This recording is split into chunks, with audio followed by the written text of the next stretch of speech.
पाकिस्तानी घरों के डिजाइन्स में बदलते रुझानात, खासकर सब्जे और रोशनी का इस्तेमाल, इसको जानने के लिए नामवर आर्किटेक्ट मजहर मुनीर से मिलने उनके दफ्तर डिफेंस राया पहुंचे। खुद बाहर आकर इस्तकबाल किया।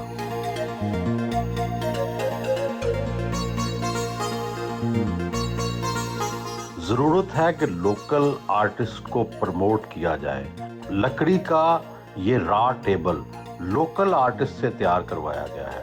अगर इसको बैरून मुल्क से खरीदा जाए तो इसकी कीमत $10,000 है और पाकिस्तान में ये सिर्फ 2 लाख में तैयार हुआ है। दफ्तर की दीवारों को मेटल के ऊपर जंग लगने जैसा बनाया गया है ताकि इसमें कुदरती अंदाज पैदा हो।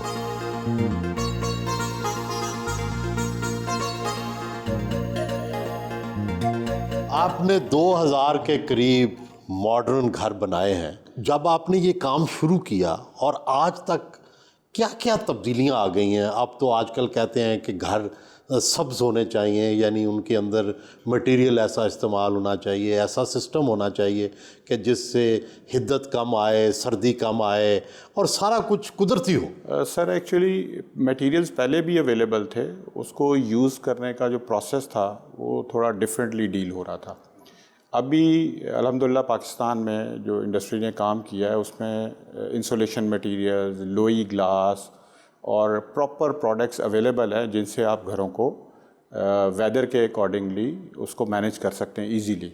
इवन सर्दियों में और गर्मियों में दोनों टेम्परेचर्स में, माइनस और प्लस में, बड़ी अच्छी हमारे पास ऑप्शंस अवेलेबल हैं जिससे हम घर को सस्टेनेबल बना सकते हैं। लाहौर के आप टॉप आर्किटेक्ट भी हैं, तो क्या क्या आर्किटेक्चर में तब्दीलियां आई हैं पिछले 15-20 साल में?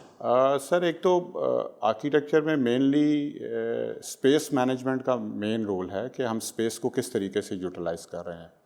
उसके बाद जो लाहौर में माशाल्लाह जो अपग्रेडेशन आई है, जो पूरे पाकिस्तान में मैं समझता हूँ नहीं है, वो ये है कि इंटीरियर्स बहुत ज़्यादा अपग्रेड हुए हैं। लोगों ने बड़े अच्छे घर बनाए हैं यहाँ पे। इवन आप फसाड देखें, लोगों ने मटेरियल इस तरह के यूज़ किए हैं जो लॉन्ग लास्टिंग है। 10, 15, 20 साल तक लोगों को उसमें मेंटेनेंस नहीं आती। इवन हम भी जो प्रोजेक्ट्स बना रहे हैं मिनिमम 20 ईयर लाइफ जो है। क्या आप करके पहले क्या यूज़ होता था फसाड में? नॉर्मली पेंट इस्तेमाल हो रहा था। अभी राइट नाउ या रेड ब्रिक्स होती थी? रेड ब्रिक्स यूज़ हो रही थी, गुटका यूज़ हो रहा था। अभी रिसेंटली नेचुरल स्टोन्स बहुत सारे अवेलेबल हैं। कौन सा सबसे ज़्यादा स्टोन पॉपुलर है? ट्रेविटीन स्टोन है जो एक तो लोकली भी है और दूसरा ये है कि वो बहुत ज़्यादा पॉपुलर है फ़िलहाल पूरी दुनिया में पॉपुलर है। नहीं, लोकली जो है वो इतना एक्सपेंसिव नहीं है। अगर आप इंपोर्टेड यूज़ करें तो ऑफकोर्स वो थोड़ा महंगा है। ये बताएं कि इसमें धूप का, साए का, दरख्तों का, इसका किस तरह से ख्याल रखा जाता है नई कंस्ट्रक्शन में? देखिए सर, प्लानिंग करने से पहले सबसे पहली चीज़ है कि आप अपने प्रोजेक्ट का आपने एक सन एनालिसिस करना होता है कि जो भी डायरेक्शन बन रही है, ईस्ट किस तरफ है प्लॉट के, वेस्ट किधर है, साउथ किधर है। जी, मसलन क्या देखते हैं आप? मसलन सूरज अगर खिड़कियों पर पड़ रहा है तो उससे क्या फ़र्क पड़ेगा, और नहीं पड़ रहा तो क्या फ़र्क पड़ेगा? आप देखें विंडोज़ जो है, अब जब मॉडर्न घरों में बेसिकली हमने अपनी विंडोज़ के साइज़ इंक्रीज़ किए हैं, उस इंक्रीज़ करने की वजह से हीट ज़्यादा प्रोड्यूस होती है। अगर आप उनको प्रॉपर सनशेड दें, कोई 5-6 फीट का शेड दें उनको, और विंडोज़ को शेडोज़ के अंदर रखें, तो फिर उसमें जाके उसके तो ये बड़ी क्यों हमने विंडोज़ की हैं? पहले छोटीज़ होती थी। बेसिकली सर व्यू के लिए की हैं कि आपको जो आपका गार्डन है वो प्रॉपरली नज़र आए। तो उसमें अगर हम इन विंडोज़ के अंदर लोई ग्लास अगर इस्तेमाल नहीं करते तो फिर प्रॉब्लम मॉडर्न। लोई ग्लास तो बड़ा महंगा है, इम्पोर्टेड है। अभी सर इम्पोर्टेड आ रहा है, लेकिन नियर फ्यूचर इंशाल्लाह पाकिस्तान में बनना शुरू हो जाएगा। जैसे बहुत सारी चीज़ें बन रही हैं तो ऑफ कोर्स कॉस्ट इफेक्टिव हो जाएगा। कौन कौन सी चीज़ें बनी हैं पाकिस्तान में पिछले 10-15 साल में जो ऐड हुई हैं? इसमें सर बेसिकली ग्लास बनना शुरू हो गया पाकिस्तान में बहुत अच्छा। एल्युमिनियम की विंडोज़ बहुत अच्छी बनना शुरू हो गई हैं। उसके बाद जो हमारा पेंट में बहुत ज़्यादा प्रोडक्ट्स पाकिस्तान में इंपोर्टेड भी और लोकली भी पेंट इंडस्ट्री ने बड़ा इम्प्रूव किया है। अब तो एल्युमिनियम से भी आगे खिड़कियां चली गई हैं ना? सर एल्युमिनियम से आगे पीवीसी विंडोज़ हैं। लेकिन उसमें यह है कि उसमें आप बड़े साइजेस नहीं डेवलप कर सकते, उसकी एक अपनी रिस्ट्रिक्शन है। बेस्ट विंडोज़ जो हैं वो एल्युमिनियम है, और उसके अंदर अभी रिसेंटली पाकिस्तान में भी विंडोज़ थर्मल सेक्शन बनना शुरू हो गए हैं। उसमें स्पेसर होता है 2 सेक्शंस के दरमियान, तो वो हीट को ट्रांसफ़र नहीं करता। अच्छा मदन साहब, आपका तजर्बा तो बहुत है, ये अपना थोड़ा सा आप बताएं, अपना एजुकेशनल बैकग्राउंड और किस तरह से आप इस स्टेज तक पहुंचे। मैं जी अल्हम्दुलिल्लाह, हमारा फैमिली बिजनेस ही कंस्ट्रक्शन है। मेरे सेल्फ मेड है आप? सेल्फ मेड हैं। और मेरे पहले उस्ताद मेरे वालिद साहब हैं, और मैं उन्हीं के ऑफिस में उनके पास ही काम करता था। एजुकेशन मैंने सारी अपनी लाहौर से कंप्लीट की है, और मेरा पैशन था जो मुझे कोई यहाँ तक ले आया। कंस्ट्रक्शन में डिग्री ली, इंजीनियरिंग में ली, आर्किटेक्चर में ली, या जस्ट आपने सीखा बस खुद? सर, इसमें मैंने डिप्लोमास किए हैं, और उसके अकॉर्डिंगली फिर मैंने बाकी मेरा फील्ड एक्सपीरियंस है। ये फरमाइए कि जो आपने नए नए तजर्बे किए, कई मॉडल्स बनाए आपने, लीनियर मॉडल बनाया और चीज़ें की तजर्बे, तो अब फाइनली इतने सालों के बाद आप क्या समझते हैं कौन सा तजर्बा सबसे ज़्यादा कामयाब रहा? सर, सबसे ज़्यादा जो कामयाब तजर्बा हमारा रहा है वो एक प्रोजेक्ट हमने बिल्ड किया है सस्टेनेबल, जिसमें प्रॉपर वॉल्स इंसोलेशन है, और उसकी विंडोज़ भी लोई ग्लास हैं, साइज़ बड़े रिजनेबल हैं। बल्कि हम तो अभी कोशिश करते हैं कि अपना कार्बन फुटप्रिंट कम करने के लिए अपने साइज़ को, बिल्ट अप एरिया को हम लोग कम करें, जो कि नॉर्मली बहरहाल ये प्रैक्टिस नहीं है हमारे यहाँ, क्योंकि हमारी जो इंडस्ट्री है वो लग्जरी को डील हो रही है। लेकिन ओवरऑल अगर हम अपना सर बिल्ट अप एरिया कम करते हैं तो वो चीज़ें बहुत बेहतर हो जाएंगी इससे। नहीं, और यानी इसकी बजाय उस स्पेस ज़्यादा रखें, ओपन स्पेस सर ज़्यादा हो, गार्डन ज़्यादा हो, ग्रीनरी हो। दीवारों को किस तरह आप इंसुलेट कर रहे हैं? दीवारों में सर प्रॉपरली इंसुलेशन मटेरियल है। एक दीवार आपकी लोड बेरिंग वॉल है, और एक एक्स्ट्रा वॉल पार्टीशन लगा के उसके इन बिटवीन हम लोग इंसुलेशन मटेरियल फिल करते हैं। वो डिफरेंट टाइप के मटेरियल्स अवेलेबल हैं। बस सबसे बड़ा मसला तो कास्ट होता है। तो जब आप मॉडर्न घर बनाते हैं तो लोग डरते ही हैं कि बहुत पैसे लगेंगे, और जितनी मशवरे लें उतने और पैसे लगते हैं। सर, बेसिकली आर्किटेक्चर जो है वो लग्जरी को डील करने के लिए एक्चुअली में तो नहीं है। हम हर तरह की कॉस्ट में घर को मैनेज कर सकते हैं, इसमें डरने की ज़रूरत नहीं है। मेनली ये होता है कि अगर हम अपनी जो फिनिशेस प्रोडक्ट्स हैं उनमें लोकल प्रोडक्ट्स को यूज़ करें तो कॉस्ट इफ़ेक्टिव सॉल्यूशंस बहुत सारे अवेलेबल हैं। हमारे यहाँ जब हम इंपोर्टेड प्रोडक्ट्स लगाते हैं तो फिर उसमें जाके कॉस्ट ऑफ कोर्स बढ़ती है। ज़ाहिर है, जब टाइलें लगेंगी, जब बाहर के शीशे लगेंगे, ख़ासकर टाइलें बहुत महंगी हैं, बाथरूम्स का सामान बहुत महंगा है, इसका कोई सलूशन, पाकिस्तानी सलूशन नहीं निकल रहा? नहीं सर, पाकिस्तान में अभी बहुत अच्छी टाइलें बनना शुरू हो गई हैं, जिनकी कॉस्ट टेंटिवली 3000 रुपीज़ पर स्क्वायर फिट है। इंपोर्टेड वेरी एक्सपेंसिव हैं। वो कितना है क्या? वो तकरीबन 24-50,000 तक भी समटाइम चली जाती हैं। तो आप 3000 से 25,000 का भी अगर डिफरेंस देखें तो बहुत ज़्यादा डिफरेंस है।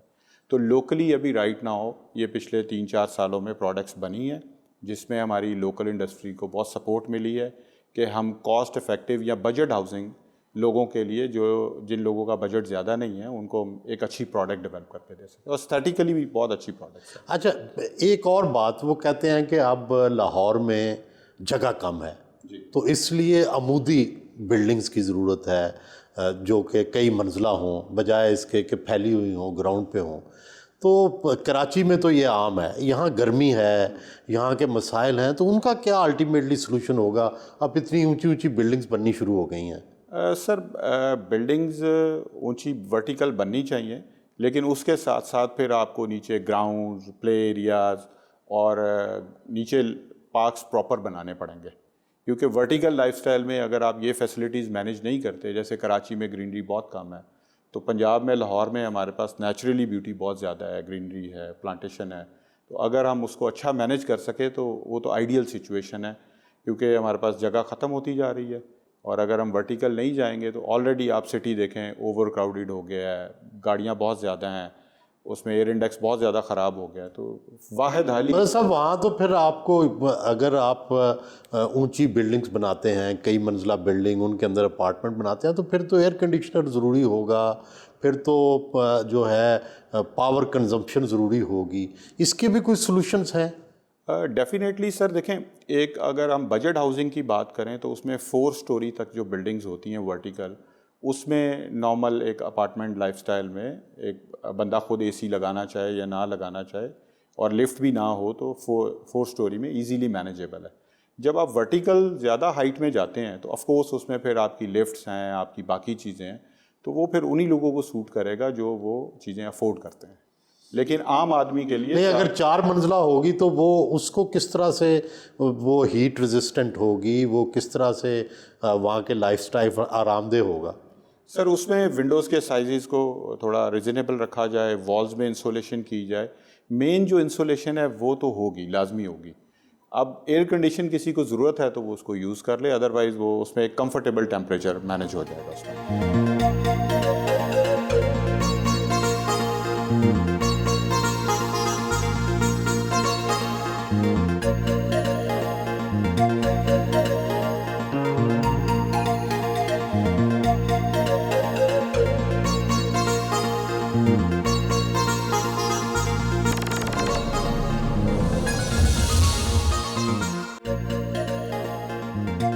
दफ्तर से रवाना हुए।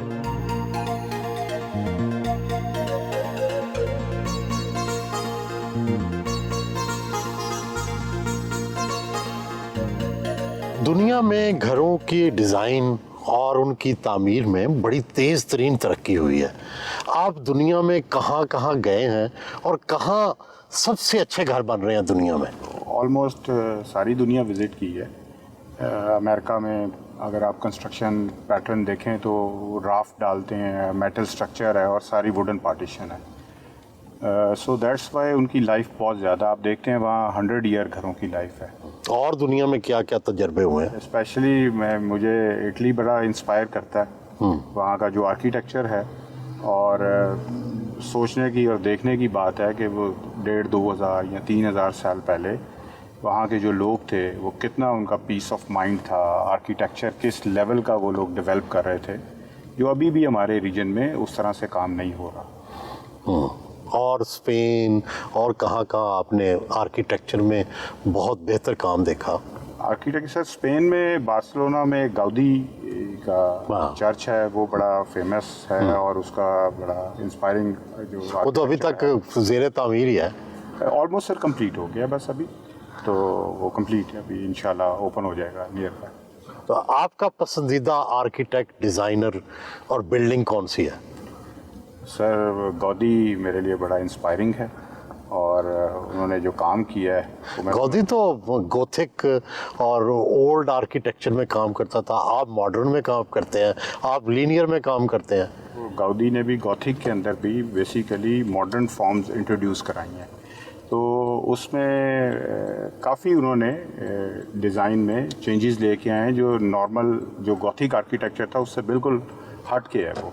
उन्होंने तो एक पार्क भी बनाया हुआ है जिसमें दरख्तों को भी उन्होंने आर्किटेक्चर दे दिया दरख्तों को। हाँ, उन्होंने उसको भी उस तरीके से मॉडिफाई किया है और चीज़ों को एक आर्ट के तौर पे हर चीज़ को हर प्लांट भी प्लांट हाँ, हर चीज़ को सर आर्ट के तौर पे उन्होंने प्रेजेंट किया है। कितने कुल मुल्कों में जा चुके हैं?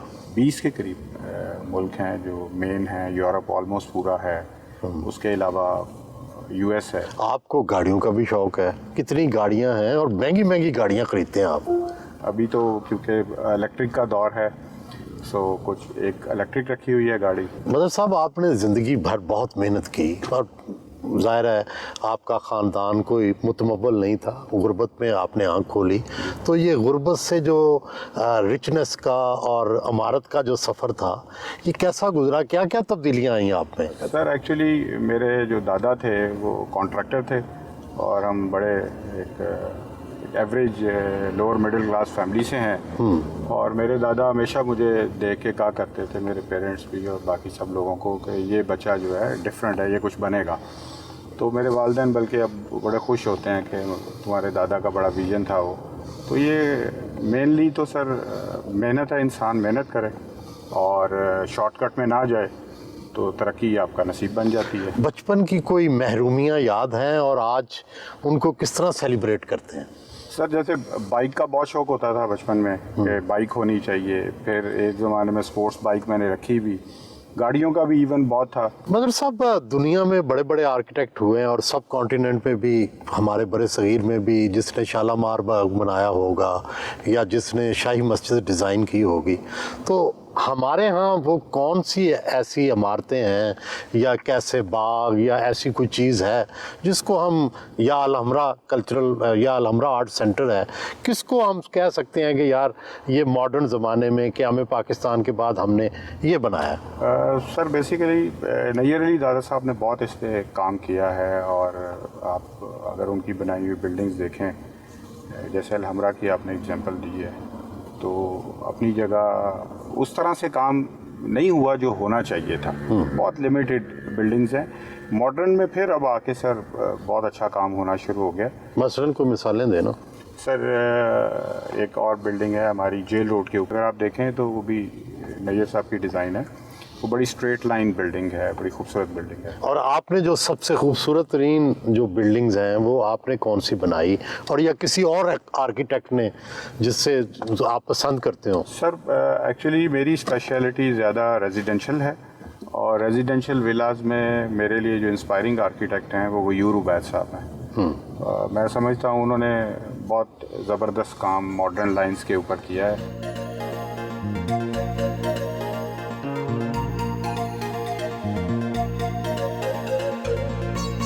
डिफेंस में अपने ज़ेरे तामीर घर का मुआयना करने पहुंचे। इस घर की क्या ख़ास बात है? इस घर की सर अगर हम प्लांटेशन से शुरू करें, मैं समझता हूँ तो वो आप अगर देखें तो ये खजूर मेरा फेवरेट बेसिकली दरख्त है।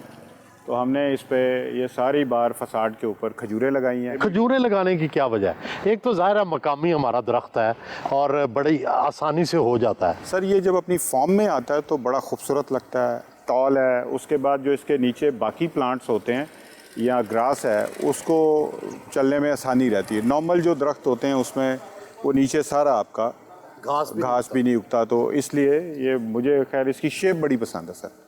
एक ये भी अल्लाह का शाहकार है, तो इसलिए मुझे बहुत पसंद है। और ये पत्थर बाहर कौन सा लगाया आपने? इसमें सर हमने ये सारा ट्रेविटीन लगाया जो कि लोकल है। इसमें हम बिग स्लैब्स यूज़ कर रहे हैं। इस घर में जितनी भी प्रोडक्ट हैं सुहेल भाई, वो सारी नेचुरल हैं। एक्सटीरियर, इंटीरियर, फ्लोरिंग लोकल हैं, और फ्लोरिंग इसका इटालियन मार्बल है इवन, लेकिन नेचुरल्स हैं। इसमें इस घर में कोई भी हमने टाइल नहीं यूज़ की। अगर आप बाथरूमों में भी जाएंगे तो नेचुरल मार्बल्स हैं बेसिकली। ट्रेविटीन कहाँ से आता है जी?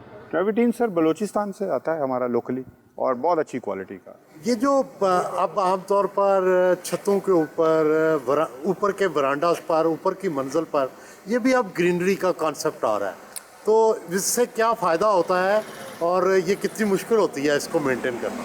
सर अब इतना मुश्किल नहीं है मेंटेन करना। आप देखें अगर हमने ये टेरेस के ऊपर प्लांट्स रखे हुए हैं, तो प्लांट्स स्पेशली लगाए वो जाते हैं जिनको पानी की जिनकी कंजम्पशन बहुत कम हो, तो इसलिए आजकल इसको मैनेज करना बहुत आसान है, ज़बरदस्त, और फील बहुत अच्छी आती है। ये 4 कनाल का घर है? ये सिर्फ 2 कनाल का? तकरीबन 3 कनाल का ये घर है। और इसमें हमने कोशिश की है कि मैक्सिमम लॉन की स्पेस, ओपन स्पेस को ज़्यादा रखा हमने, और बिल्डिंग को थोड़ा हमने पीछे हटाया। और इस घर का स्पेशली फसाड बड़ा था, तो आप देख रहे हैं कि इसकी लुक जो है बाहर से काफ़ी ह्यूज है। तो ये बेसिकली ओवरऑल हमारी कंपनी की या मेरी डिज़ाइन लाइन जो है वो मैसिव डिज़ाइन एलिमेंट्स मुझे पसंद है बेसिकली।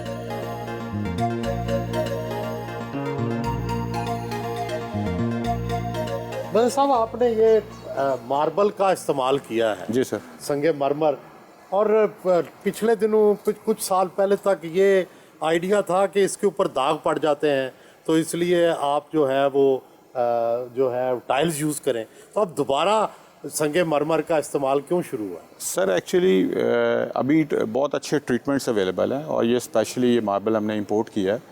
सो इसमें ऐसी कोई कंप्लेंट नहीं है कि कोई स्पॉट एब्जॉर्ब होंगे। तो ये कहाँ का है मार्बल? ये सर इटली का मार्बल है बेसिकली। बल्कि इसमें बड़ी ख़ास बात आपको, आप देखें अगर, तो ये हमने डोर भी जो है ये वुड से ख़त्म करके सर पोर्सलिन के अंदर डोर बनाना शुरू किए हैं, और ये 24 फीट हाइट का डोर है, सिंगल। इवन आप इसको एक उंगली से खोलना चाहें तो इसको आप ओपन कर सकते हैं। यानी ये भारी नहीं है? बिल्कुल भारी। तो इसका इतना बड़ा दरवाज़ा रखने की क्या वजह?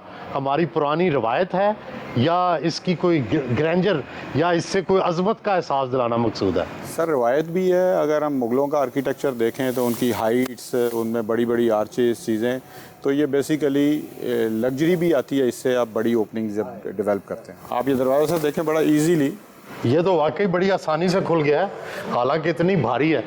आप हाइट सर देखें ना इसकी। तो इसमें क्या मटेरियल इस्तेमाल किया जी? बेसिकली सर ये पोर्सलिन मटेरियल है, डेक्टॉन एक प्रोडक्ट बनाती है कंपनी। इसमें मेटल का स्ट्रक्चर है एल्युमिनियम का, और बाकी ये पोर्सलिन प्रोडक्ट लगी है। तो इसमें बारिश से कोई प्रॉब्लम नहीं है। आप देखें ये धूप इस तरफ बहुत पड़ रही है, तो इस दरवाजे को ये लॉन्ग लास्टिंग है, ना ख़राब होगा। साहब ये जो धूप है और जो रोशनी है घर के अंदर, इसका आर्किटेक्चर के अंदर, डिज़ाइन के अंदर इसकी कितनी अहमियत है और इसका कितना ख्याल रखा जाता है? अभी आप इस घर में अगर देखें तो आप एंटर हुए हैं तो इसमें एक बड़ी लाइट है, लेकिन डायरेक्ट धूप नहीं आ रही। सो ये साउथ फेसिंग घर है और हमने अपनी विंडोज़ की डायरेक्शन को चेंज किया हुआ है। लाइट बहुत ज़्यादा है, व्यू है। इवन एंट्रेंस पे अगर आप देखें तो ये आपके लेफ़्ट साइड के ऊपर विंडो है हमारी, और ये राइट पे सॉलिड वॉल है, और इसमें बहुत ज़्यादा लाइट बेसिकली नहीं है। आपके पैशियो में भी ग्रीनरी नज़र आ रही है।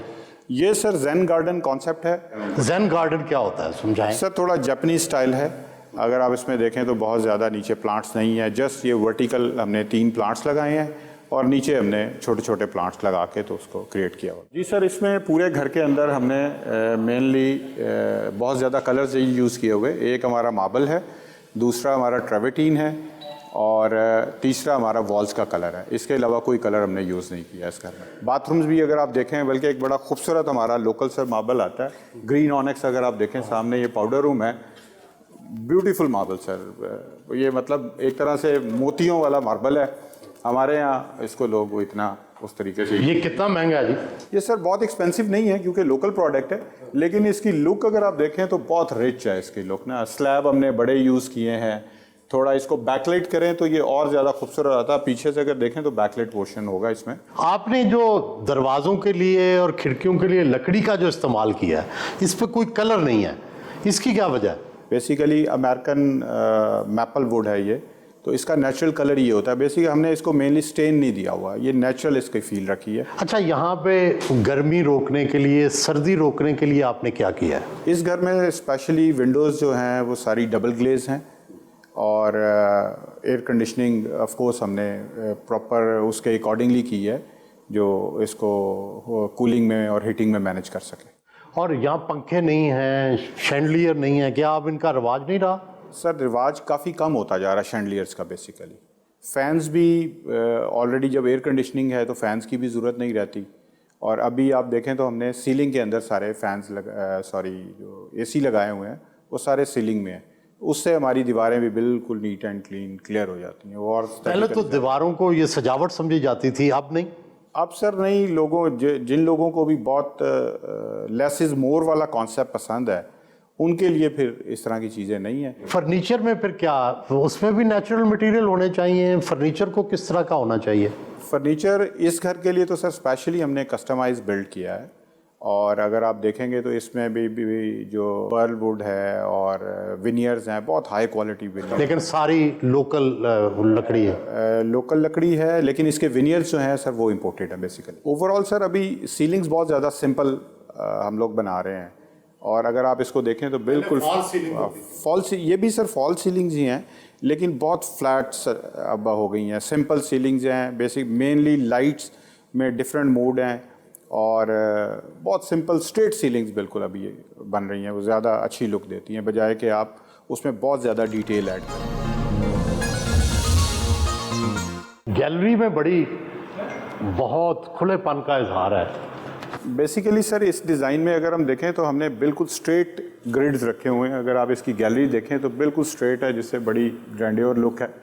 इवन आप ड्राइंग और डाइनिंग का ग्रिड देखें, स्ट्रेट है। आप इससे एंटर होते हैं मेन डोर से, सामने हमारी लॉबी है, और ये एक वाटर बॉडी हमने बनाया हुआ है, बड़ा अच्छा फाउंटेन, ग्रीनरी। तो स्ट्रेट ग्रिड के अंदर जो लुक आती है ना सर, वो बहुत एक्स्ट्राऑर्डिनरी घर की स्पेस को। कुदरत तो बड़ी रंगीन है, सुर्ख रंग है, सब्ज रंग है, और पता नहीं कितने के मछलियाँ देखें, आप जानवर देखें, कुदरत के नज़ारे देखें, कितने रंग हैं। तो वो रंग नहीं आने चाहिए घर में? सर रंग इसमें अभी, क्योंकि अभी ये प्रोजेक्ट कंप्लीट हो रहा है, तो इसमें रंग ऐड होने हैं। हम इसमें पेंटिंग्स ऐड हो रही हैं जिसमें कलर्स ऐड होंगे। तो कलर्स के बगैर तो सर लाइफ होती नहीं ना, तो वो ऐड होंगे, लेकिन वो जो भी उनका जितना यूजेज है वो रिक्वायर्ड है, उसी हिसाब से हमने उसको मैनेज करना है इंशाल्लाह। सीढ़ियाँ भी सर उसी तरह नेचुरल मार्बल, वुड, और स्पेशली आजकल आपको पता है लाइट का इफेक्ट जो है वो बहुत मैटर करता है। तो हर जगह इस पूरे घर में जो लाइट है वो बड़ी कंट्रोल लाइटिंग सिस्टम हमने, बल्कि ऑटोमेशन की सर आजकल टेक्नोलॉजी बहुत इन हो गई है, तो ये पूरा घर ऑटोमेटेड है, स्मार्ट कंट्रोल है, फ़ोन पे कंट्रोल करें आप इस घर को, कहीं से भी बैठ के दुनिया में इसकी लाइटिंग को कंट्रोल इजीली कर सकते हैं।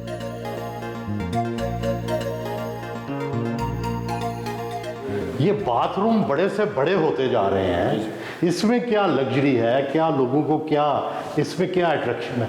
सर इस पे मेनली तो आप देख रहे हैं कि इसमें हमने सारा नेचुरल मार्बल है, लाइट इफ़ेक्ट्स बहुत अच्छे हैं, और लग्जरी के लिए हमने इस पे स्पेशली आप देखें तो गोल्ड प्लेटेड प्रोडक्ट्स यूज़ हुई हैं, जो एक और लेवल पे लग्जरी को ले जाता है गोल्ड प्लेटेड।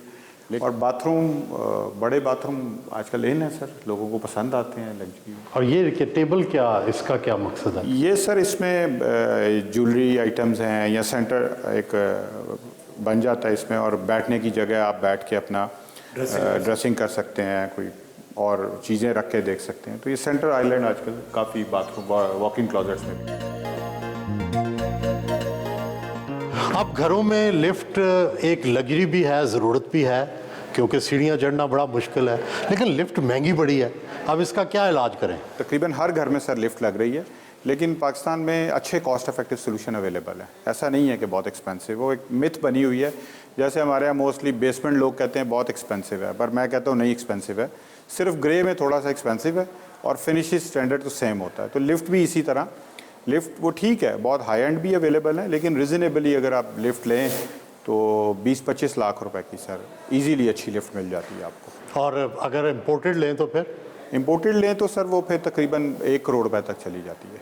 इतना फ़र्क है? इतना फ़र्क तो यहाँ अभी कोई लिफ्ट नहीं बनती पाकिस्तान में? बन रही है सर, मैन्युफैक्चर नहीं हो रही, लेकिन यहाँ लोकली असम्बल लोग करते हैं उसको, पार्ट्स ला के, वो भी अच्छी, जो अच्छी कंपनीज कुछ काम कर रही हैं, अच्छी लिफ्ट।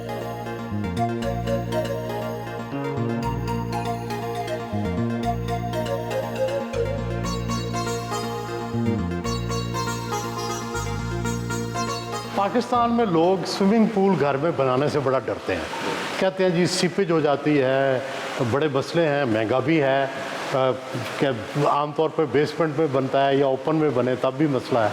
तो आपने क्या सोल्यूशन निकाला इसका?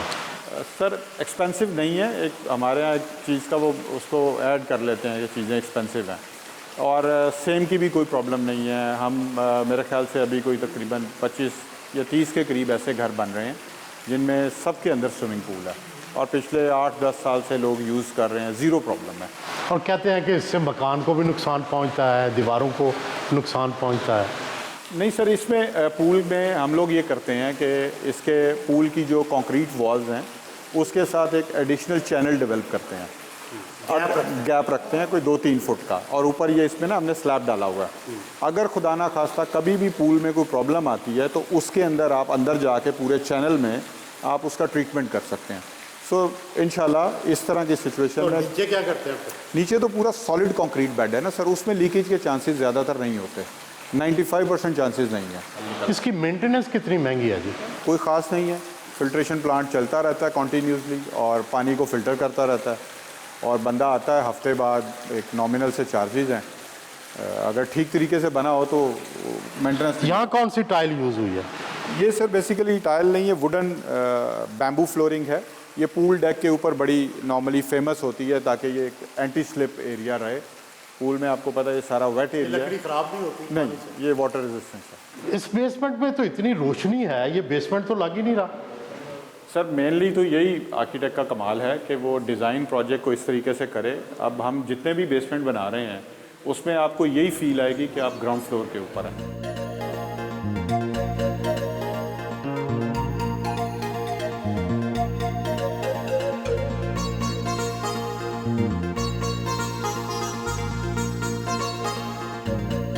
होम थिएटर का और घर के अंदर एक सिनेमा का कॉन्सेप्ट पड़ता जा रहा है, ये भी ज़ाहिर है अभी फर्नीचर तो आना है, लेकिन इसको क्या, इसमें क्या मुख्तलिफ आपने किया है? सर हमने इसमें नॉर्मली आप थिएटर्स को देखते हैं तो उनमें सारी जो कलर स्कीम है ओवरऑल डार्क होती है, तो हमने इस दफ़ा जो नए अपने कलर पैलेट्स एडजस्ट किए हैं उसमें सारी लाइटर कलर टोन है। आप थिएटर को भी अगर देखें तो कम्प्लीटली लाइटर कैमल कलर है बेसिकली। डार्कर टोन में क्या प्रॉब्लम्स होते थे? डार्कर टोन में सर थोड़ा आपको कंजस्टेड लगता है, थोड़ा घुटा हुआ हो जाता है। अब इसमें स्पेस ये उतनी है लेकिन आपको ये एक ओपन फील दे, बड़ी फील दे रहा है। ये होम थिएटर भी बहुत महंगा पड़ता है। चीज़ें एक्चुअली एक बेस लेवल से स्टार्ट होती हैं, उसमें बहुत सारी प्रोडक्ट्स अवेलेबल होती हैं। सम टाइम लोग महंगी चीज़ें सुन के घबरा जाते हैं ना, तो उसमें इकोनॉमिकल सॉल्यूशंस अवेलेबल होते हैं। हम नॉर्मली उस पर वर्किंग नहीं करते। इसमें क्या सस्ता सोल्यूशन है? इसमें सर इसमें वॉल ट्रीटमेंट सारे हमने खुद ही मैनेज किए और जो इसका प्रोजेक्टर है और जो साउंड सिस्टम है वो एक रिजनेबल कॉस्ट में हमने किया है, जो टेंटिवली कोई 20 लाख रुपए का इसका सिस्टम है। और बाकी वॉल ट्रीटमेंट की जो एक नॉर्मल कॉस्ट आई है, तो एक बड़ा अच्छा थिएटर आपके सामने हमने डेवलप किया।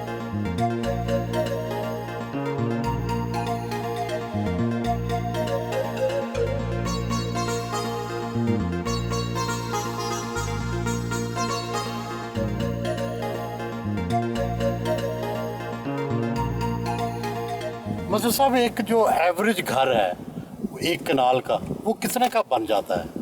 प्लॉट निकाल के कंस्ट्रक्शन सिर्फ टेंटिवली कोई 5 करोड़ से शुरू हो जाता है और फिर आपकी अपनी चॉइस है, आप उसको जितना एक्सपेंसिव बनाना चाहें उसके अकॉर्डिंगली आप उसको बना सकते हैं। और ये वाला घर, ये तो बड़ा ग्रैंड था, बहुत लग्जूरियस था, पुरतायुश था, ये कितने का बना होगा? पर स्क्वायर फीट इसकी कॉस्ट सर कोई तकरीबन 15,000 रुपये पर स्क्वायर फीट वाला ये घर है। अच्छा, ज़मीन के अलावा ज़मीन की तो कितनी ओवरऑल आई फिर? ओवरऑल सर तकरीबन कोई ये इसकी जो कॉस्ट है कोई 60 करोड़ रुपए के करीब इसकी कॉस्ट बनती है, क्योंकि इसका बिल्टअप एरिया काफ़ी ज़्यादा है। तो 22,000 स्क्वायर फीट इसका कवर्ड एरिया है, बेसमेंट है, स्विमिंग पूल। साहब तो आर्किटेक्ट तो फिर बहुत अमीर है। आर्किटेक्ट की फीस कितनी होती है? तकरीबन 1 कनाल के घर की सर 15 लाख है। अच्छा। और 2 कनाल की कोई 30 लाख रुपए के करीब है। और लेकिन सिर्फ उस पे नहीं रहते आप? एक्चुअली सर हम जो पैसे जो कमा रहे हैं, हमारी कंपनी जो बेसिकली कंस्ट्रक्शन कंपनी भी है, तो मेनली कंस्ट्रक्शन से पैसा ज़्यादा बेहतर जनरेट होता है। हम अपने घर बनाते हैं, वो सेल करते हैं, या लोगों की कंस्ट्रक्शन करते हैं, तो उसमें थोड़ा परसेंटेज मार्जिन बेहतर होता है। कंसल्टेंसी में तो ओवरहेड्स पूरे करके सर वो गुजारा ही हो रहा होता है। डिफेंस में अपने बनाए गए एक और घर पहुंचे।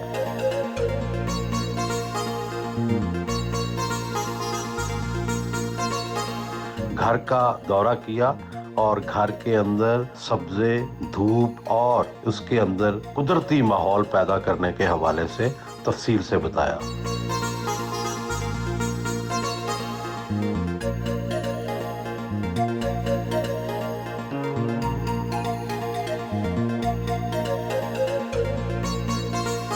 यहाँ पर दोपहर के खाने का इंतजाम भी था।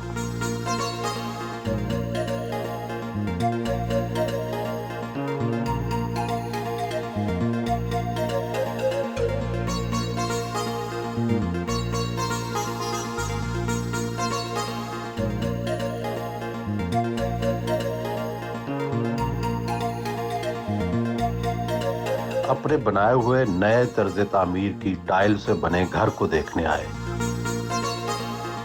इस घर में क्या खास बात है? न्यूली हमने बिल्ड किया घर, और इसके फसाड पे अगर देखें तो बड़ी खूबसूरत ट्रेवर्टीन लोग टाइल्स यूज़ की गई हैं, जो कि ओरिजिनल पत्थर नहीं, टाइल पत्थर नहीं, नेचुरल नहीं है। इस पे टाइल्स हमने लगाई हैं। इसमें ये होता है, आपको एडवांटेज रहता है कि टाइम के साथ ख़राब नहीं होती। मेनली इस पे स्पेशलिटी इसका, अगर फसाड देखें तो वही मैसिव इसकी जो डिटेल है ना। सस्टेनेबल हाउस है ये भी। विंडोज़ इसकी ट्रिपल ग्लेज विद लोई ग्लास, ताकि हीट को मैनेज किया जा सके।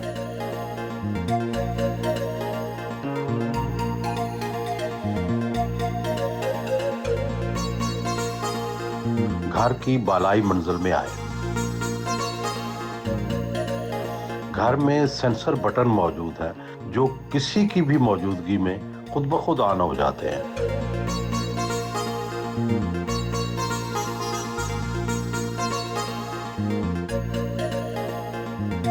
हुकूमत ऐसे कौन से 2-3 बड़े इक़दामात करें जिससे माहौल दोस्त मामलात जो हैं वो बेहतर हों? सर उसमें पहली चीज़ तो ये कि कंस्ट्रक्शन का साइज़ रिड्यूस किया जाए।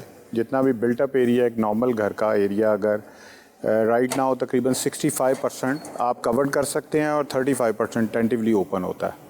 अगर इसको हम 40% कवर्ड एरिया करें और 65% ओपन लॉन रखें, ग्रीन स्पेसेस बढ़ाएं, अपना बिल्टअप एरिया कम करने से ओवरऑल कार्बन फुटप्रिंट कम होगा और उसमें लाइक आपकी ब्रिक्स कम बनेंगी, सीमेंट कम होगा, फ्यूल बर्निंग कम हो जाएगी। तो ओवरऑल साइजेस या कवर्ड एरिया कम करने से हमारा लाइफस्टाइल बहुत इम्प्रूव हो जाएगा, जो एक माहौल दोस्त भी हम उस तरफ बहुत तेज़ी से जा सकते हैं। और अगर गाड़ियों के साइज़ रिड्यूस किए जाएं, बिला वजह सब लोग बड़ी गाड़ियां यूज़ कर रहे हैं पूरी दुनिया में, तो आपको पता है पब्लिक ट्रांसपोर्ट है, और अगर गवर्नमेंट हमें पब्लिक ट्रांसपोर्ट दे और हम अपनी गाड़ियां भी कम यूज़ करें जिससे इन्वायरमेंट हमारा क्लीन हो सके। बेसिकली जी अगर हम घरों के अंदर अपने साइज़ को, बेडरूम साइज़ 1 टन का सर करें तो आप एनर्जी एफिशिएंट एयर कंडीशन सिर्फ 1 टन का होना चाहिए, मतलब 12 बाय 14 का रूम बहुत एक रिजनेबल साइज़ का रूम होता है जिसमें 1 टन आपकी एयर कंडीशनिंग कैपेसिटी हो। और बाहर पूरी दुनिया में एक्चुअली अपने रूम साइजेस वो रिजनेबल रखते हैं और अपनी मेन स्पेसेस को कंबाइन कर लेते हैं। उससे एक तो घर काफ़ी खुला ओपन लगता है और आप अपनी स्पेसेस को फैमिली के साथ भी बहुत वेल कनेक्टेड हो जाते हैं, प्रॉपरली यूज़ करते हैं, ज़्यादा इंजॉय करते हैं। हम लोग यहाँ पे सर पार्टीशंस, दीवारें लगाते हैं और उसके बाद फिर उसकी air conditioning cost, sizes increase, तो घर की रनिंग कॉस्ट बहुत ज़्यादा हो जाती है उसमें। तो ज़्यादा बेहतर ये है कि हम अपने साइजेस को रिजनेबल करें जिससे हम तब जाके एक एनर्जी एफिशिएंट घर का ख्वाब पूरा होगा।